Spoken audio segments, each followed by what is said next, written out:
Olá, bem-vindo, bem-vinda e bem-vinde ao PapicoCast. Hoje a gente vai conversar sobre uma semana que parece roteiro de série política.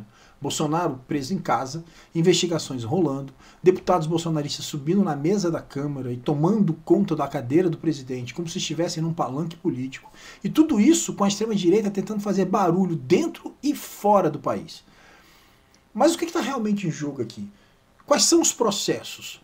Por que a tensão aumentou tanto? Nesse episódio de hoje a gente vai ligar os pontos. O que está acontecendo na justiça, o que se passa na política e como o mercado está reagindo.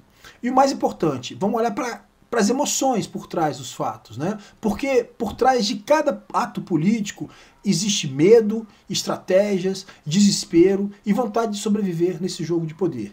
Vamos dar o like nesse vídeo, vamos compartilhar, vamos ajudar esse canal que ninguém ouve a ser ouvido por um pouco mais de pessoas. Bolsonaro é réu. E a gente vai começar pelo ponto mais direto. Ele hoje é réu no STF por tentativa de golpe de Estado. A justiça entendeu que ele tentou derrubar o sistema e não fez isso sozinho.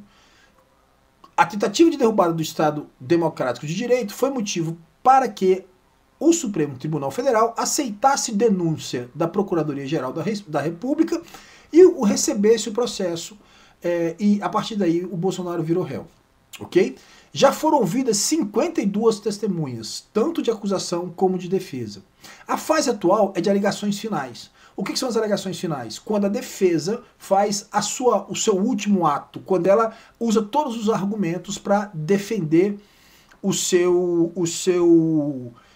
réus, né? Então, o Ministério Público já apresentou as acusações, depois o delator apresentou os seus argumentos finais, e aí depois o Ministério Público, depois o delator, a defesa tem um prazo de 15 dias para fazer essa apresentação de alegações finais, porque no Brasil a defesa sempre fala por último, é um direito garantido. Vivemos numa democracia e o direito da defesa é sempre garantido. Depois disso, o ministro Alexandre de Moraes analisa tudo e ele marca o julgamento, né? Então, essa fase de alegação final ela deve estar prevista para acabar agora em meados de agosto e a partir daí o ministro Alexandre de Moraes vai fazer o seu relatório e voto e marcar o julgamento no plenário da primeira turma. Esse julgamento provavelmente vai acontecer agora no final de agosto, mas o mais provável mesmo no início de setembro. Acontecendo isso no início de setembro, provavelmente, e só é possível mais um recurso após esse julgamento em setembro, um recurso muito rápido, que é um embargo de declaração, não tem o poder de alterar o julgamento, e aí a provável condenação do Bolsonaro virá ainda em setembro e a sua execução de pena, porque inicialmente será em regime fechado, acontecerá ainda no final de setembro ou início de outubro. Previsão de que ele receba uma pena de mais de 40 anos de prisão. Subjetivamente, Bolsonaro sabe que o tempo está correndo, né? Que o cerco está se fechando. A cada novo depoimento, a cada nova fase, a cada dia que se passa, a cada nova evidência, a sensação do fim da sua liberdade se aproxima. E isso ajuda a entender os gestos seguintes, os gestos dessa semana. Então, enquanto o pai se aproxima esse momento, né, de desfecho da história de Jair Bolsonaro, Eduardo Bolsonaro, o seu filho, foi bater na porta de aliados de Trump, com quem ele tem muito contato, principalmente o Steve Bannon, né, que dirige e coordena, né, a extrema-direita americana, e com ele conseguiu que o governo Trump aplicasse sanções ao ministro Alexandre de Moraes e ao Brasil. Esse movimento ele não foi só ideológico, né? Ele foi estratégico. Tentar pressionar o Brasil por fora, criando um cerco internacional contra o judiciário brasileiro. Isso mostra, ou isso revela a tentativa desesperada de proteger o pai e ainda de se manterem vivos, o pai, ele e os irmãos, em um projeto de poder, porque é o único projeto de poder que sustenta a família Bolsonaro, né? Quer dizer, o único projeto de vida da família Bolsonaro é um projeto de poder. Assim foram. Ninguém nunca trabalhou com absolutamente nada. Todos sempre foram políticos, sempre estiveram perto do poder. Mas agora, Eduardo está sendo investigado por obstrução de justiça. O que significa? Obstrução de justiça é quando um réu age para atrapalhar o processo ou atrapalhar o Poder Judiciário de seguir em frente com o seu julgamento. Então estou obstruindo a justiça. O Eduardo Bolsonaro não é réu, mas o que ficou evidenciado é que essa atuação do Eduardo Bolsonaro por coação no curso do processo, a coação no curso do processo é quando o réu ou investigado coage quem o investiga, ameaçando ou criando situações que possam interromper a investigação. E foi isso que o Eduardo Bolsonaro, que a justiça percebeu que o Bolsonaro fez, que o Eduardo Bolsonaro fez, né? Ele está coagindo e ameaçando o Supremo Tribunal Federal, ameaçando de que se o processo não for arquivado, se o pai não for anistiado, se o pai for julgado, o Tribunal Federal seria punido, o Supremo Tribunal Federal seria punido, o Brasil teria aplicações de taxas. Isso é coagir o tribunal. E existe um crime previsto no Código Penal para isso, que é a coação no curso do processo e obstrução de justiça. E, bom, foi o filho que fez, mas e o pai fez o quê? O pai financiou isso. O Jair Bolsonaro assumiu que financiou essa ação do filho para coagir a justiça em benefício do próprio Jair Bolsonaro, né? Então, o pai financia, o filho vai para os Estados Unidos, coage a justiça em benefício do pai. Isso mostra um ciclo, né, em que o beneficiado é quem financia. Então, há uma formação, um conluio de pessoas, um conluio de agentes, na intenção de coagir e ameaçar o Poder Judiciário brasileiro. Bom, o inquérito segue aberto. Né? Esse inquérito de investigação está aberto. Me parece que a Polícia Federal está muito próxima de concluir esse inquérito, em que conclui que há realmente coação no curso do processo. Né? Bom, essas ameaças foram feitas e o plano das sanções parecia muito forte. Né? O plano, quando o Eduardo conseguiu que o presidente Trump ameaçasse o Brasil com tarifas de 50%, que são absurdas, e com aplicação de lei Magnitsky para o ministro Alexandre de Moraes e cassação de visto para os outros ministros do Supremo, tudo isso pareceu muito forte. Tudo isso pareceu muito chocante. Não funcionou muito bem. O Supremo, ele seguiu seu caminho. Moraes não recuou, o governo Lula não mudou a rota, e o mercado financeiro, o mercado seguiu calmo. O dólar não disparou, a bolsa não caiu, e o Brasil seguiu em frente, buscando outras alternativas. Essas alternativas ainda não foram tomadas, mas me parecem concretas. E todo mundo percebeu que aquela ameaça não vai ser bom para o país, mas não teria o efeito esperado, nem pelo governo americano, que está agindo politicamente contra o Brasil, e nem pelos bolsonaristas. Né? E é aqui que entra uma hipótese delicada. Né? Diante da ineficácia das sanções, Bolsonaro pode ter decidido forçar a sua própria prisão domiciliar, descumprindo medidas judiciais de forma intencional. Por quê?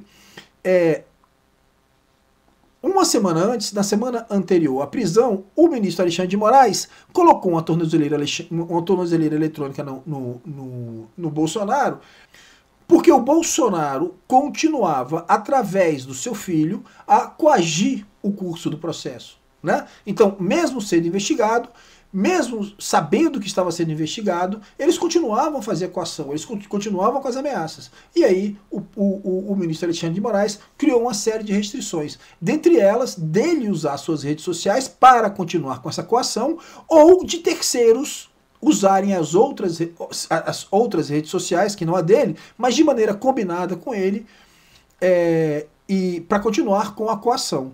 E no último domingo, quando os bolsonaristas se reuniram em passeatas em várias cidades do Brasil, o Jair Bolsonaro cumprimentou, participou desses discursos através do telefone, e o seu filho, o senador Flávio Bolsonaro, compartilhou as suas imagens num processo de coação ainda. Né? Então, continuou o crime que estava sendo investigado, a coação continuou. E assim, o Alexandre de Moraes mandou recolher em prisão domiciliar. Veja bem, estava muito claro que se ele fizesse isso, ele poderia ser preso. E ele optou por fazer. Né? Então, a hipótese de ser uma estratégia, ela confirma a ideia de que poderia ser um gesto de vitimização planejado. Né? um grito político disfarçado de punição, um jeito de tentar gerar instabilidade e chamar a atenção do mundo. E com isso redobrar a aposta e tentar criar outras ações, né? Outras punições do governo Trump em que a aposta fosse dobrada. Então, ele colocou o Alexandre de Moraes numa situação em que o Alexandre de Moraes se viu obrigado a puni-lo, se viu obrigado a determinar a sua prisão domiciliar. Imagino que o Alexandre de Moraes não queria fazê-lo porque ele podia ter mandado para prisão normal, sem ser domiciliar, ele podia ter feito a prisão antes mesmo, na semana anterior, e o Alexandre de Moraes está tentando mantê-lo em liberdade até o julgamento, para que não fique consignado, porque não pareça que ele está abusando do poder, né? Mas na verdade, o Bolsonaro, nesses últimos tempos, nessa ação específica do fim de semana, forçou esse pênalti, cavou esse pênalti, e foi derrubado na área, e o Alexandre de Moraes precisou marcar, precisou puni-lo, né? Bom, com o Bolsonaro preso em casa e o mundo não entrando em colapso, porque o Bolsonaro foi preso e ele esperava que tudo, que as apostas duplicassem, que houvesse um caos e que não aconteceu muita coisa. A população não foi para a rua, manifestações pouco relevantes a respeito disso, mas que não para de gritar são os parlamentares, a base política de Bolsonaro, a base política eleita de Bolsonaro. E essa base política de Bolsonaro eleita grita muito porque ela perde muita força com o Bolsonaro saindo de cena.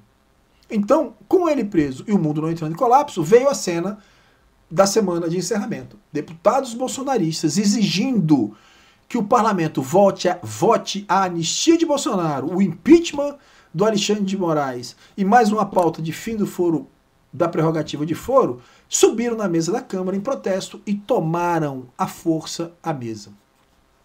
Gritaram, fizeram live, chamaram o povo, né? Mas o povo não apareceu, o povo não foi. E o presidente da Câmara, Hugo Mota, agiu. Houve empurra-empurra, tensão e depois um tal acordo. Um acordo que ainda não está muito claro, né? Um pacto meio que silencioso para retomar a sessão, esfriar os ânimos e negociar possíveis pautas como a anistia e o fim do foro privilegiado. Os deputados bolsonaristas disseram, após abandonarem a mesa, que o Hugo Mota iria pautar a anistia. O Hugo Mota disse que não se comprometeu com isso. Enfim, então a coisa não está muito clara se ele vai ou não pautar. Na verdade é que ele pautando não anistia, pautando anistia. Se ele pautar a anistia, que eu acredito que não vai acontecer, se a anistia for aprovada e for para o Senado, o presidente do Senado, Davi Alcolumbre, já disse que não pauta e que isso não passa por lá. Mas vamos supor que mais à frente algum motivo faça com que ele paute e que seja aprovado. E que seja aprovada a anistia. Precisa da sanção do presidente Lula e eu duvido que o presidente Lula sancione. Uma vez sancionado pelo presidente Lula, uma vez vetado pelo presidente Lula, voltaria para o Congresso e o Congresso poderia derrubar o veto. Ao derrubar o veto, qualquer ação de inconstitucionalidade no Supremo declararia essa lei de anistia inconstitucional. Então, e todos os parlamentares sabem disso. Então, tudo que está sendo feito nesse momento é a tentativa de fazer com que haja barulho e que se crie uma tensão contra o Supremo Tribunal Federal. E esse barulho, essa zoada, de algum modo, ser o último grito de esperança ou a última tentativa de sobrevivência do Bolsonaro, né? Então, por dentro, você vê esses parlamentares com a mistura, né, de medo, de vaidade, de tentativa de sobrevivência, um ato de quem sabe que o cerco está se fechando, que o fim do poder e da gritaria está próximo, e a tentativa de manter isso através de um comportamento padrão, que é um comportamento violento, um comportamento de imposição de suas vontades, né?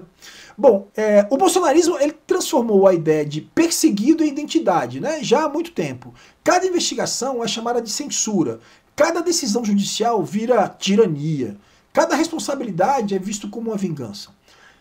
Nas redes, a narrativa que tem se espalhado, né, é a narrativa de cristãos perseguidos, direita silenciada, Moraes é ditador. Tudo isso é construído como uma estratégia de mobilização. Mas por trás disso tudo há uma tentativa de esconder o que realmente está sendo investigado do Bolsonaro e dos seus comparsas no golpe de 8 de janeiro, que são crimes, né? Para Bolsonaro, esse medo de prisão ele é real.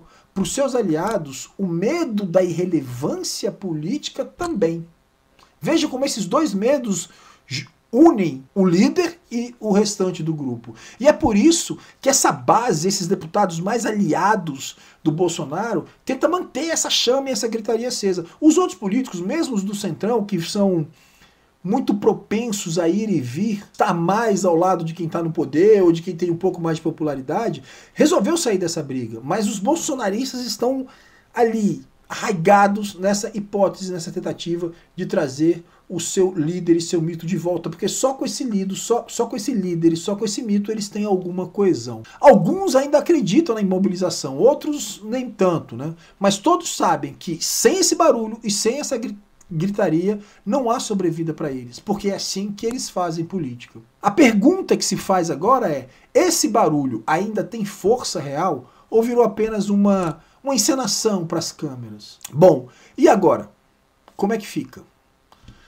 O STF segue firme, Bolsonaro está mais perto da condenação, o Congresso não embarcou no golpismo e o Centrão negocia com quem estiver vivo no jogo.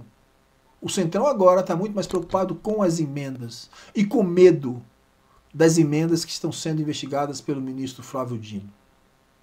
Em termos sociais, a população está cansada, né?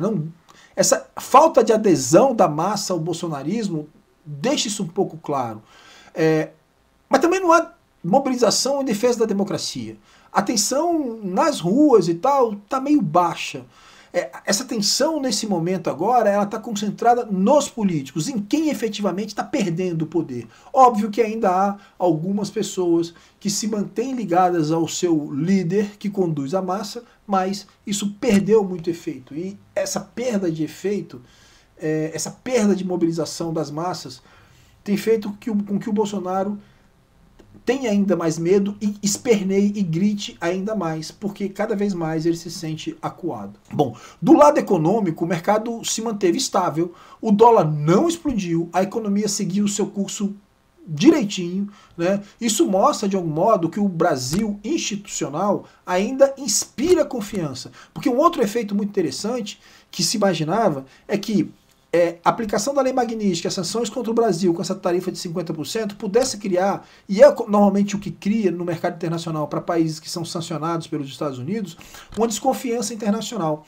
Mas o reflexo do mundo, o que o mundo inteiro, os investidores do mundo inteiro, inclusive dos Estados Unidos, têm enxergado, é que a decisão de sancionar o Brasil por parte do Trump é uma decisão meramente política, que ela não é legítima, que o Brasil não é um país antidemocrático, que tudo isso é a tentativa de salvar o seu amigo e companheiro ideológico Jair Bolsonaro. Muito porque o Trump quer manter o seu quintal administrado por alguém do seu grupo. Então, quando o mercado enxerga que não há risco, o mercado internacional enxerga que não há risco em investimento, ele continua investindo, não retira dinheiro do Brasil. E não tirando o dinheiro do Brasil, o dólar não explode. E aí a inflação se mantém controlada, as bolsas continuam subindo direitinho, o dólar continua estável, a política continua muito parecida com o que estava antes, né? A expectativa é que haja uma redução no PIB do Brasil, mas muito pouco, porque as punições ou as sanções, elas foram muito mais retóricas, os principais produtos foram excepcionados pelos Estados Unidos, né? Os principais produtos exportados pelo Brasil para os Estados Unidos, eles saíram da lista. Conclusão, o bolsonarismo está se tornando um ruído barulhento, mas cada vez menos eficaz, né? A democracia segue em pé, forte, mas a gente não pode dormir no ponto, né? Porque autoritarismo não precisa vencer para causar estrago. Basta a gente deixar passar. O que está acontecendo é que, desde as eleições de 2022 até agora, esse grupo não para de causar estrago, né? Por isso a gente precisa seguir atento e por isso a gente segue falando. Até o próximo PapicoCast. Se você gostou, compartilha aí com quem não viu e dá um like aí pra gente. Um abraço.